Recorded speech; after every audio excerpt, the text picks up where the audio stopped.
দোলা দেয়। তারপরেও কিছু মৃত্যু ঘটে, যে মৃত্যু মেনে নেওয়া কষ্টদায়ক, বেদনাদায়ক।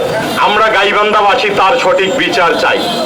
আমরা বিচার চাই তার। নির্মমভাবে মদ্যপান করে রাস্তার মধ্যে বাসটি চালিয়েছিল, যার অবহেলার কারণে প্রাণ, সেই শোকাহত পরিবারকে সমবেদনা জানার ভাষা গাইবান্ধাবাসীর নাই। মৃত্যুর জন্য যারা দায়ী তাদেরকে কঠিন থেকে কঠিন শাস্তি হওয়া উচিত। এই ঘটনায় মামলা হয়েছে, কিন্তু এখন পর্যন্ত সে বাস চালক আটক হয়নি। এটি আসলেই দুঃখজনক। পরশুদিন শুনলাম আমাদের আর এক ভাই নাকি এরকম মোটরসাইকেল অ্যাক্সিডেন্ট করে মারা গেছে ট্রাকের সঙ্গে।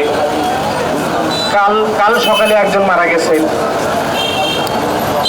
আমাদের কি মানে মৃত্যুর মিছিলকে এইভাবেই চলবে? আমরা কি স্বাভাবিক মৃত্যু পাবো না? ধরার পরে দেখা যায় এত ফিটনেস নেই।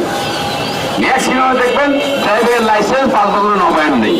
এটা কিন্তু অ্যাক্সিডেন্টের পরে ধরা পড়ে, এটা কিন্তু আগে ধরা পড়ে না। ম্যাজিস্ট্রেট মহোদয়রা বসেন, তখন কিন্তু এই জিনিসটা দেখানো হয়।